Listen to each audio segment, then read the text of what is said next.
오늘 하나님 말씀 빌립보서 3장 12절에서 14절까지 보겠습니다.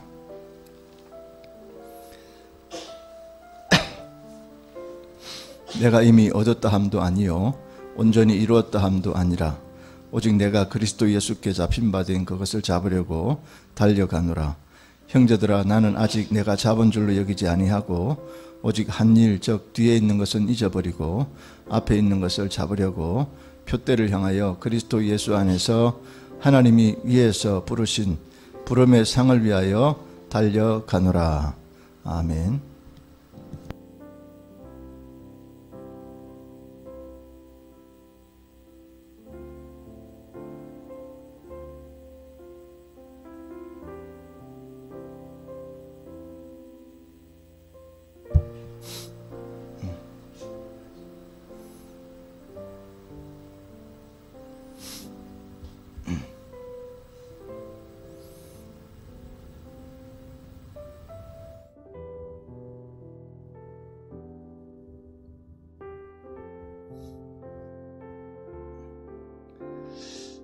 오늘 2021년 이제 마지막 주일입니다.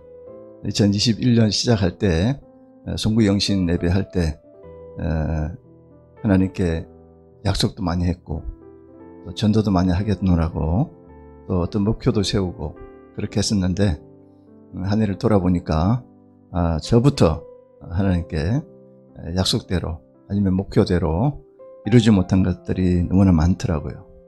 그래서 그렇지만 여러분과 저의 큰 어떤 틀에서 우리의 목표를 어디다 두고 살 것인가를 오늘 성경 말씀을 좀 묵상하면서 생각해 보고자 합니다. 사도 바울은 선천적으로 그리고 후천적으로도 그렇고 거의 완벽한 사람이었음을 빌립보 3장에서 말씀해 주고 있습니다. 말씀 안에서 그의 삶을 돌이켜보면 그리스도를 위해서 일생을 바치고 그렇게 살아온 인생이었습니다. 특히 오늘 12절을 보면은 내가 이미 얻었다 함도 아니요 온전히 이루었다 함도 아니라 오직 내가 그리스도 예수께 잡힌 바 된 그것을 잡으려고 달려가노라 라고 말하고 있습니다. 거의 완벽에 가까운 사도 바울이 이 말씀에서 자신은 완전하지 않음을 이야기하고 온전을 향해 계속해서 나아가고 있다고 말하고 있습니다. 그렇다면 사도 바울이 부족하다고 말하는 것은 무엇일까요? 10절과 11절에 우리 읽진 않았지만 말씀처럼 그리스도의 부활의 권능과 고난에 참여하고 그리스도의 삶을 살아가야 하는데 나는 연약하고 부족하다고 고백하고 있음을 알 수가 있습니다. 사도 바울은 비록 자신의 최선의 삶을 살았으나 12절의 말씀처럼 완전을 향해 나아가는 삶, 즉 쫓아가는 삶을 사는 것에 있어서 부족함을 이야기하고 있는 것입니다. 곧 예수 그리스도에 잡힌 바 된 삶에 대해서 이야기하고 있는 것인데요. 그렇다면 바울은 언제 예수 그리스도에게 잡힌 바 되었을까요? 우리가 알다시피 다메섹 길에서 다메섹 도상이라고 그러죠. 도상 길에서 다메섹 길에서 바울 앞에 나타났던 예수님을 만났습니다. 신비한 체험으로 예수님을 만나게 됩니다. 그래서 바울은 예수님께 잡힌 바 되었는데요. 예수님은 직접 바울을 찾아가서 만나주시고 붙잡아 주심으로 인해서 예수 그리스도에게 잡힌 바 되게 하셨습니다. 하나님은 바울을 이미 미리 선택하시고 그를 때가 되었을 때 불러서 그를 영화로운 단계까지 가도록 안내하시고 인도하셨습니다. 하나님께서 우리를 택하여 불러주신 것은 곧 생명이 없는 우리에게 생명을 불어넣어 주신 것입니다. 하나님의 부르심이 없이는 영적인 생명도 제자의 삶도 어떠한 삶도 우리는 살 수 없는 것입니다. 그래서 너희를 택하여 불렀다 하는 그런 그 부르심의 소명의 의식, 이것이 굉장히 중요하다 하는 것을 알 수가 있습니다.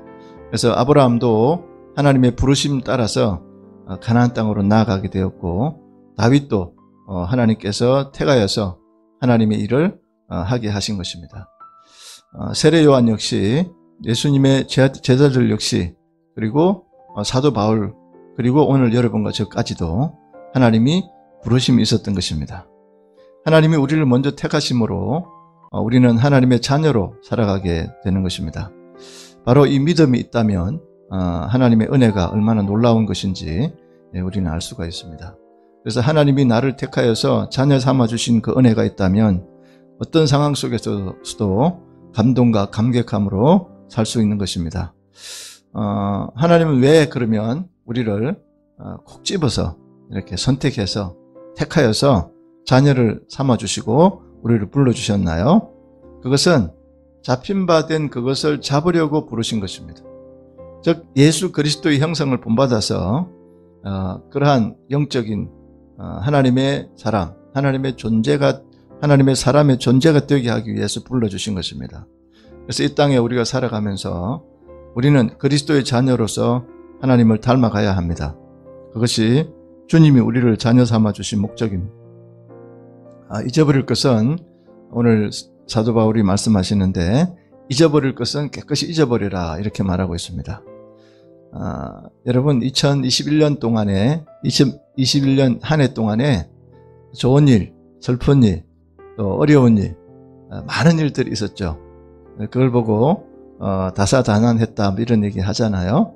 정치적으로나 경제, 문화, 또 코로나 팬데믹 상황 가운데서 또 개인적으로 또 가정적으로 얼마나 많은 일들이 있었습니까? 그런데 13절에 보니까 오직 한 일, 즉 뒤에 있는 것은 잊어버려야 한다고 말하고 있습니다. 자, 잊어버린다고 하는 말은요, 원어로 보면 에펄란다 노메노스라는 말인데요. 이것은 과거의 어떤 기억이 현재의 삶에 방해가 되지 않도록 의식적으로 끊어버리고 잊어버리고 버리려고 노력한다, 그런 뜻입니다. 바울 사도는 과거의 모든 것을 그리스도를 위하여 배설물로 여긴다고 말한 적도 있습니다. 배설물이 뭡니까? 그저 우리가 완전히 버려야 될 좋지 못한 그런 것들이죠. 자, 보다 귀한 것을 위해서 사소한 것에 연연해서는 안 된다 하는 그런 얘기입니다. 그래서 내일에 더 큰 꿈을 가진 사람이 어떤 그 지난날의 추억이라든지 지난날에 있었던 그런 일에 얽매여 머뭇거리다가는 전진할 수 없다는 그런 얘기입니다. 그래서 생명의 주인이신 예수님을 쫓아가는 사람들이 이것저것 다 이렇게 하다가 많은 것을, 중요한 것을 놓칠 수 있다 하는 것을 말하고 있는 것입니다. 그래서 사도 바울은 예수님을 만난 후에 많은 것을 잊어버렸습니다. 뭘 잊어버렸을까요? 그는 당시 아주 석학이었습니다. 석학, 박사 이렇게 해도 좋겠죠. 그래서 가브리엘 문화생으로서 최고의 그 학문의 과정을 마친 그런 사람입니다. 오늘날 말하면 서울대라고 그럴까요? 아무튼 최고 학부를 나와서 최고의 학문을 했던 그런 사람이었습니다. 또 그는 과거에 귀족으로 떵떵거리며 살던 일이 있습니다.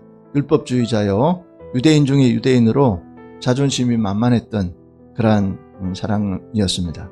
그런데도 그것도 잊어버렸습니다. 또 예수 믿는 사람들을 핍박하는 앞잡이 노릇을 했습니다. 그것도 잊어버렸습니다. 과거에 슬프던 기억도, 썰어렸던 아픔도 모두 잊어버렸습니다. 이와 같이 인생을 분명히 사는 사람들은 지나간 과거를 잊어버립니다. 오직 믿음의 주여 온전케 하신 이 예수님을 바라보고 앞으로 전진해 나아가는 여러분과 제가 되기를 주님 이름으로 축원합니다. 그래서 전진만 있어야 돼요. 앞으로 이제 뒤돌아보면 안 돼요. 볼 필요도 없고. 그래서 교회 생활도 마찬가지예요. 어제 아니면 작년에 내가 무엇을 했고 이거는 다 소용없어요. 오직 하나님 앞에 내가 어떻게 할 것인가, 이것을 기도해야 돼요. 한 해 동안 어떻게 살았습니까? 내가 열심히 했죠. 이거보다는 지금 내가 더 하나님께 최선을 다해서 살겠습니다 하고 고백하는 것이 맞지 않을까 하는 것입니다. 그래서 어제의 공로, 봉사, 헌신, 희생 이거는 잊어버리고 오직 sacrifice라 그러죠. 예수님께서 우리들을 위해서 헌신해 주신 그 희생의 제물 대신 그것만 기억하시면 돼요. 네. 그래서 오직 잊어버릴 것은 빨리 잊어버리는 게 좋다 하는 겁니다. 어떤 그 심리학자가 그런 얘기 했어요. 잊어버리라 그랬는데 나 잊어버렸습니다. 다 잊어버렸어요 했는데 그게 어디에 남아있느냐 하면 무의식 속에 남아있다는 거예요. 그래서 옛날에 과거의 아픔이라든가 어려움이라든가 그런 것들이 무의식 속에 남아있어 가지고 그분을 괴롭히는 거예요. 나는 다 잊어버렸다고 했는데 남아있는 거예요. 네. 자, 그래서 어느 순간이 되면 또 그게 이렇게 올라와. 그래서 그분을 괴롭히는 거예요. 그래서 어떤 사람은 우울증에 걸리기도 하고 정신적인 질환에 걸리기도 합니다. 힘들어하기도 하고. 그런데 잊어버리라고 하는 것은 완전히 끊어버리고 그 자체를 하나님의 제단 앞에 내놓고 태워버려야 돼요. 그러니까 예수님 앞에 수고하고 무거운 짐진 자들아 내게로 오라 그 짐을 하나님께 갖다 맡겨버리고 그냥 아예 나하고는 아무 상관없는 것으로 만들어버려야 된다는 거죠. 그런데 우리는 사실 그렇지 못하고 있습니다. 그래서 기도해야 돼요. 예수님께 나와서 기도하고 모든 것을 맡기고 해결함을 입어야 될 줄 압니다. 잊어버려야 된다는 것이 그만큼 중요한 것입니다. 옛날에 당나라에 송청이라고 하는 약장수가 있었습니다. 그는 약을 조제하는데 아주 탁월했었습니다. 그가 약을 사먹고 그에게 약을 사먹고 병을 고친 사람들이 많았습니다. 이 송청은 돈 없는 가난한 사람에게도 약을 지어주었습니다. 연말이 되면 외상장부가 이만큼 수십 건에 이르렀습니다. 근데 한 번도 약값을 독촉하거나 그런 일이 없었어요. 연말 되면 그 외상장부를 불에 태워버렸습니다. 두 분 다시 그 약값을 묻지 않았습니다. 어떤 사람은 그를 어리석다고 얘기합니다. 자, 근데 또 어떤 사람은 대범하다고 얘기합니다. 근데 이 송청이라는 사람이 대답합니다. 나는 어리석은 사람도 대단한 사람도 아닙니다. 40년 동안 약장사를 하면서 수백 건의 외상장부를 태웠습니다. 그러나 크게 손해본 것은 없습니다. 약값을 떼어먹은 사람이 아주 많은데 그러나 그 약값을 떼어먹었던 사람이 나에게 보답해 준 것도 엄청나게 많습니다. 선을 베푸는 것이 손해보는 것만은 아닙니다. 자, 그가 그런 마음을 가지고 넉넉함을 갖고 있었기 때문에 엄청난 일을 할 수 있었다 하는 것을 알 수가 있는 것입니다. 그래서 여러분과 저도 억울한 일이 있을 수 있고요. 또 뒤에서 나를 비난하는 사람이 있을 수 있고요. 또 어떤 문제 가운데 매여 있을 수 있습니다. 그러나 주님은 분명히 우리에게 말씀해주고 있는 것은 과거를 잊어버리라. 그리고 전진해라. 미래를 향해서 목표를 정확하게 세우고 표대가 예수 그리스도라면 오직 주님만 바라보고 나아가라. 이렇게 우리에게 요청하고 있는 것입니다. 그래서 예수님을 제대로 쫓아가려면 사도 바울 같이 어제의 일을 깡그리 잊어버려야 될 줄 압니다. 자, 그 다음에 그럼 잊어버리고 가만히 있어야 되느냐? 아니라는 것입니다. 앞에 있는 것을 붙잡아라 이렇게 말하고 있습니다. 자, 여기 앞에 있는 것을 잡는다는 것은 원어로 보면 카테이레 세나이라는 말인데요. 이 말은 두 가지 뜻으로 사용하고 있습니다. 하나는 사냥개가 짐승을 물고 죽을 때까지 놓지 않는다 그런 뜻이 있습니다. 또 하나는 높은 낭떠러지에서 사람이 나뭇가지에 매달려 가지고 목숨을 걸고 버틴다 하는 그런 뜻이 있습니다. 그래서 그 나뭇가지를 놓는 순간에 그는 떨어져서 죽습니다. 그렇죠? 그러니까 안 떨어지고 안 죽으려고 그걸 붙들고 있는 그 모습, 그것을 보고 붙잡아라 하는 그런 내용의 원어 뜻이 들어있는 것입니다. 신앙은 바로 그것입니다. 우리는 예수님을 붙잡고 죽어도 매달려 있어야 된다고 하는 것입니다.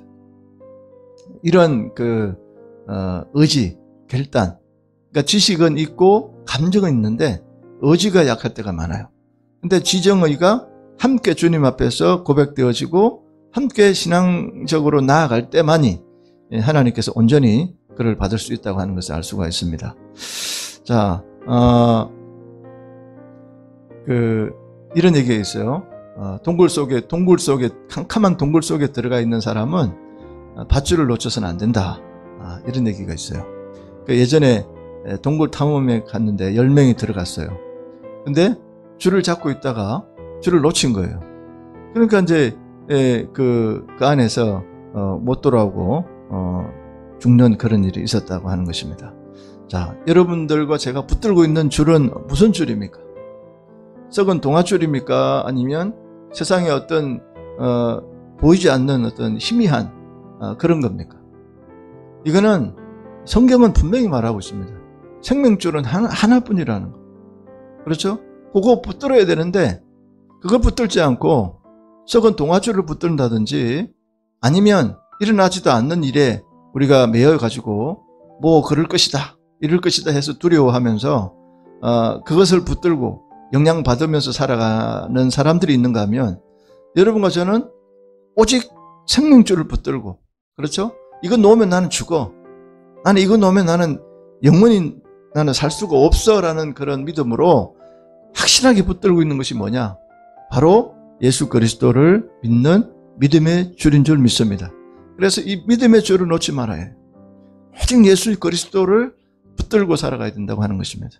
그래서 예수 생명줄을 확실하게 붙들고 사시기를 주님 이름으로 축원합니다. 이것이 없으니까, 이것이 분명치 않으니까 많은 사람들이, 오늘날 살아가는 많은 사람들이 뭐를 붙들어요? 자기 나름대로 뭔가를 만들어 놓고 붙들었는데 그것이 최고인 줄 알았는데 어느 시점에 가니까 그것이 썩어버리고 없어져 버리고 사라져 버리고 변화돼 버리고 이런다는 거예요. 여러분, 세상에 안 변하는 게 있었습니까?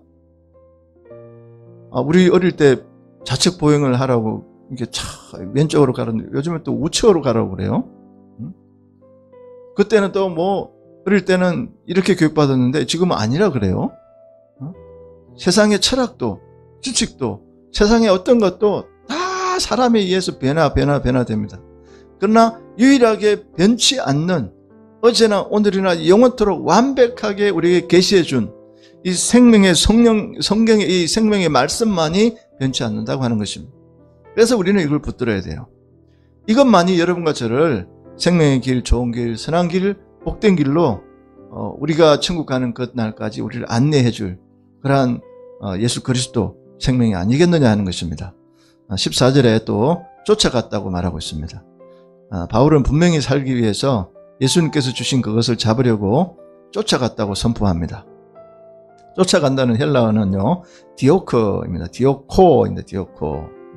이거는 결승점을 앞에 둔 선수가 아무것도 보지 않고 가슴에 닿을 테이프만 보면서 두 주먹을 불끈 쥐고 달려가는 모습인 것입니다. 목표물만 향하여 쫓아가려면 그것을 생각해야 합니다. 이 전에 축구 선수였던 차범근 국가대표 있잖아요. 그분이 이렇게 말했어요. 나는 공을 찰 때는 공만 보았고 공을 차지 않을 때는 공만 생각했다네. 이렇게 말했다는 거예요. 그러니까 모든 목적이나 생각이나 그런 것이 전부 거기에 있었다고 하는 것입니다. 그래서 그 물동이를 이고 가는 여인에게서는 물만 흘러나오듯이 예수 믿는 사람들 속에서는 건드리면 복음만 흘러나와야 되잖아요. 예. 자, 어떤 사람이 산에서 기도하고 충만하게 기도하고 내려오다 보니까 식당의 앞에 성령탕이라고 있는 거예요. 성령탕? 한 그릇 먹을까? 알고 봤더니 그게 무슨 탕이냐면 설렁탕을 성령탕으로 보인 거예요. 막 충만해져가지고 다 그렇게 보는 글자가 성령탕 한 그릇 먹을까? 이렇게 되는 거예요. 또 가만히 가다 보니까 생명수라고 이름이 딱 적혀 있는 거예요. 오, 생명수 한 잔 먹을까? 근데 보니까 생맥주였어. 생맥주. 예수님으로 충만한 사람이 길을 가다가 예수 에너지라고 적힌 간판을 보고 이상하다 가까이 보니까 여수 에너지였어요. 사람은요, 자기가 생각하는 대로 자기의 어떤 그 관점대로 보이게 돼 있는 거예요. 그래서 항상 무엇을 생각하느냐에 따라서 얼마나 그것이 중요한지 모릅니다. 그래서 생각하는 대로 우리는 행동하게 되고 말하게 되고 그것을 바라보게 된다는 거죠. 그래서 무엇을 생각하느냐에 따라서 곧 그 생각이 그 사람이다, 이렇게 에머슨이라는 사람은 말하고 있습니다. 아무튼 여러분과 제가 막연한 어떤 그 인생의 목표, 또 없어질 그런 동아줄 같은 그런 것을 생각하지 말고 분명한 목표를 갖고 살아가야 되겠다 하는 것을 오늘 말씀에서 말하고 있는 것입니다.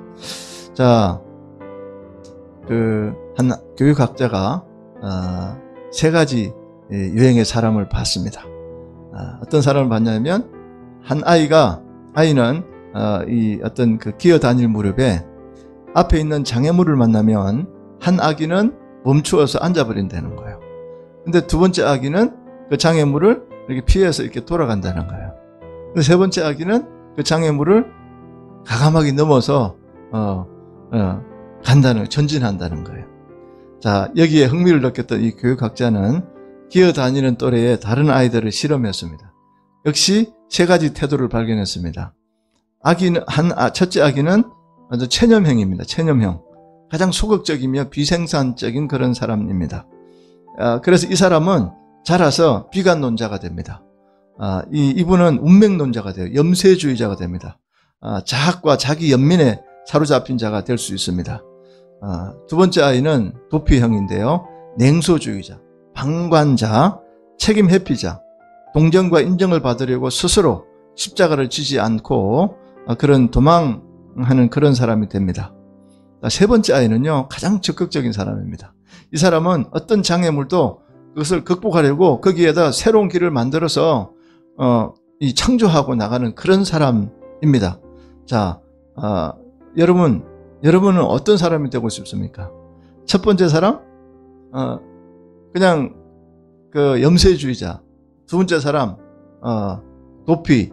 세 번째 사람은 창조주의자입니다. 자, 어떤 사람이 나는 그렇게 못 살았는데, 근데 어떤 사람이 되고 싶습니까?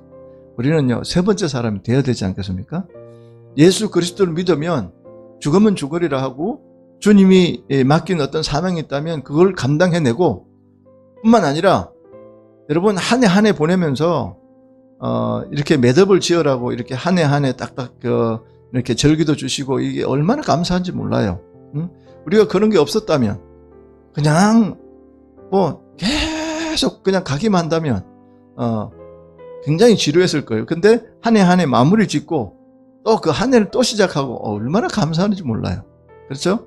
자, 예수님을 영접하고 변화된 사람은 그런 성령 충만을 받아서 그런 창조행으로 예수 그리스도의 지혜와 계시의 정신을 가지고 하나님께서 우리에게 계시를 주시거나 지혜를 주시면 성경 말씀 따라서 그렇게 전진해 나가고 극복해 나가고 이겨 나가고, 할렐루야, 그렇게 강하게 우리가 할 수 있겠다 하는 것입니다. 자, 예수님의 제자들이 처음에 예수님을 만났을 때 체념행이 많았어요. 자, 무슨 행위냐면 그 다음에 도피행도 있었어요. 창조적인 구별된 그런 사람도 있었어요. 자, 예수님의 십자가 부활을 경험하고 성령님을 받았을 때 모두가 적극적으로 상황을 극복하는 그런 이제 일꾼이 되었는데요. 자, 여러분과 저도 그런 사람이 되어야 되겠다 하는 것입니다. 자, 수제자 베드로는 어떤 행위였냐면 체념행위였습니다. 마지막 순간에 예수님을 부인하고 그 다음에 아주 큰 충격을 받고 이렇게 피하려고 합니다. 숨으려고 해요. 아주 약한 그런 것을 뼈저리게 알았던 것입니다. 그 다음에 나중에는 심히 통곡하고 후회하고 예수님을 부인하고 저주한 것을 후회했지만, 그러나 그 사실은 변하지 않았어요. 성경이 없어지는 날, 지구가 없어지기 이전에는 계속 그것이 지금 회자될 것입니다. 그러나 나중에는 이제 물론 해결을 했죠. 이것을, 그 충격을 이기지 못하고 베드로는 어디로 갔어요? 나는 물고기 잡으러 가노라 하고 이제 갔어요. 갈릴리 호수로, 과거의 직업으로 다시 돌아갔습니다. 그의 생각은 여기까지입니다. 그죠? 자, 나 같은 자는 물고기나 잡으면 천하게 살다가 죽는 게 뭐 낫겠지 하고 아마 돌아갔을 것 같아요. 체념행위입니다. 체념행. 예. 근데 엠마오로 가는 두 제자는 도피행위였습니다. 그들은 예수 그리스도가 하나님과 모든 백성 앞에 말과 일에 능한 자요, 또 이스라엘을 구속할 자라고 믿었습니다. 그런데 대제사장들과 간원들이 예수님을 사형 판결에 내어주고 십자가에 못 박았으면 이제 그들이 꿈은 예수님이 십자가에서 처참하게 죽음으로 끝나고 말았던 것입니다. 그래서 그들이 예루살렘에 더 머물다가는 어떤 고난을 당할지 몰랐습니다. 그래서 재빨리 자기 고향으로 도피했습니다. 바로 그것이 도피형 인간입니다. 자, 그런데 막달라 마리아나 요새의 어머니 마리아 등 이 여인들은 달랐습니다. 그들은 안식 후 첫날에 예수님의 무덤을 찾아갔습니다. 그들은 예수님의 몸에 바를 향유를 준비하고 갔습니다. 그들 여인들은 예수님이 십자가에 달려 처참하게 죽고 무덤에 묻혀 이제 다 끝난 것 같은 때도 자기들이 할 일을 찾았습니다. 그들은 아직도 예수님을 위하여 자기들이 할 일이 남았다고 생각하고 향유를 준비하고 무덤을 향해서 전진해 가고 있습니다. 다른 사람들이 체념하고 도피하는 때에도 자기가 할 일을 발견하고 그것을 향해 나아가는 사람들이었습니다. 예전이나 지금이나 이 여자분들의 그 강인함, 어떤 순수한 믿음, 이거는 남자들보다 훨씬 낫다 이런 생각을 해봅니다. 이건 성에 대해서 말하는 게 아니라 아무튼 자, 이 성경에 나와 있는 인물들이 그랬다는 것을 말씀합니다. 자, 예수님의 제자들은 그래서 체념행의 사람도 있었고 도피행의 사람도 있었습니다. 근데 창조적인 사람도 있었습니다. 자, 예수님이 부활하시고 찾아왔을 때 성령님으로 만나주시고 또 예수님이 부활해서 와서 만나주실 때 충만하게 됐던 사람도 있었습니다. 자, 아무튼 그래서 여러분과 저도 이러한 우리가 뭔가를 세워놨으면 또 한 해를 돌이켜보니까 이게 내가 이루지 못했어. 또 시작하는 거예요. 또 해보는 거예요. 네. 여러분 그 에이브라함 링컨 아시죠? 에이브라함 링컨 그가 대통령이 됐는데 자, 대통령 되기 전에 실패를 몇 번 했느냐? 한 번 실패하면요 그게 끝나는 게 아니고 내가 어떤 국회의원에 나갔어. 떨어졌어. 근데 그 위에를 도전하는 거예요. 그 위에 또 상원 의원에 했는데 또 떨어져서 그 위에 또 도전하는 거예요. 또 했는데 안 됐어. 부통령에 도전하는 거예요. 또 떨어졌어. 그냥 대통령에 도전해가지고 대통령이 된 거예요. 네. 그런 사람도 있습니다. 자, 아무튼 우리는 과거를 탓하기도 하고 과정 환경을 탓하기도 하고 또 자란 환경의 열악함 이야기하기도 하고 부모님의 유전이 어떠했음을 이야기하기도 합니다. 그러나 이제는 과거는 탓하지 말고 과정 환경 탓하지 말고 부모의 유전 변명거리 삼지 말고 오직 예수를 만나서 성령님으로 충만하게 받아서 우리의 생각을 가지고 부족하지만 이끄시고 변화하시고 일하실 그 하나님을 따라서 여러분과 제 삶을 펼쳐나가시기를 주님 이름으로 축원합니다. 왜 예전에 과거에 매여서 나는 그렇게밖에 안 되라고 하는 것은요, 제가 볼 때 비성경적이요, 믿음이 없는 사람은 아니지만 아무튼 우리의 생각을 바꿔야 돼요. 그래서 이제 2022년이 코앞에 다가왔습니다. 여러분 계속 매년 그렇게 살 거예요? 매년 하나님 볼 때 그렇게만 살 거냐고요? 여러분, 우리는 할 수가 없습니다. 그러나 너희가 내 안에 있고 내 말이 너희 안에 있으면 무엇이든지 원하는 대로 구하라. 그리하면 주시리라. 하나님이 알아서 주셔야지. 아니요. 내가 마음에 품고 비전대로 말씀대로 꿈대로 하나님께 기도하면 하나님이 이루어 주신다니까요. 믿으시기를 축원합니다. 적극적으로. 그래서 내가 마음에 하나님께 말씀에 부합된다면, 하나님의 뜻에 맞는다면 하나님이 이루어주신다고 분명히 말씀했잖아요. 가만히 있을 테니까 하나님이 다 응답해 주세요 아니고 우리에게 기도하라는 거예요. 우리에게 꿈을 꾸라는 거예요. 우리에게 비전을 가지라는 거예요. 저는 원대한 비전이 있어요. 원대한 꿈이 있습니다. 교회를 크게 세우겠다 이게 아니에요. 하나님 앞에서 복음을 바르게 선포하겠습니다. 오직 예수님을 증거하겠습니다. 오직 예수, 사나 죽으나 오직 예수님 증거하겠습니다. 원대한 꿈이 아니겠습니까? 이것을 붙들어야 됩니다. 여러분과 저도. 그래서 그리스도의 정체성은요, 과거에 얽매여 있거나 운명론자이거나 나는 가난한 집에 태어나서 안 돼, 난 돈이 없어 안 돼, 나는 이런 환경이 지금 어려우니까 안 돼. 아닙니다. 따라해 보십시다. 하나님이 하면 가능하다. 그렇죠. 하나님이 하시면 된다는 거예요. 그렇기 때문에 내가 하는 것이 아니고 하나님이 하시도록 하나님을 내 마음에 정확하게 모신 다음에, 주인으로 정확하게 모신 다음에 하나님이 하시도록 우리는 기도하고 순종하면 된다고 하는 것입니다. 사도 바울이 뒤에 있는 건 잊어버리라, 그 다음에 붙들어라, 그 다음에 쫓아가라. 분명하잖아요. 그 당시에 사도 바울을 괴롭히는 사람들이 얼마나 많았습니까? 그 3장 앞부분에 보면요, 정말 개들과 행악자들을 조심하라 그랬어요. 개들과 행악자들이 누굽니까?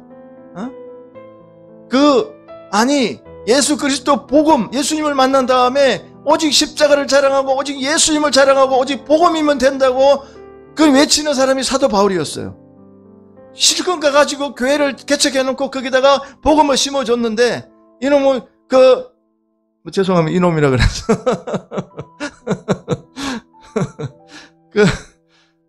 그 율법주의자들, 그런 유대인들이 들어가가지고 아니다, 그 복음 가지고 안 돼, 예수님 가지고 안 돼, 예수님 죽었어, 그 약하게 그렇게 죽었는데 예수님 가지고 안 돼, 율법을 지켜야 돼. 그렇게 또 사람들을 헷갈리게 만들어 놓고 있는 거예요. 여러분, 은혜 받고 예수를 만난 다음에는 지키지 말아라 그래도 지키게 되어 있습니다. 먼저 하는 것이 뭐냐면 은혜를 받고 예수 그리스도 믿는 거예요. 잘 믿는 거예요. 그래서 우리는요, 이 12절에서 14절 한 번 더 봉독하겠습니다. 내가 이미 얻었다 함도 아니요 온전히 이루었다 함도 아니라 오직 내가 그리스도 예수께 잡힌 바 된 그것을 잡으려고 쫓아가노라.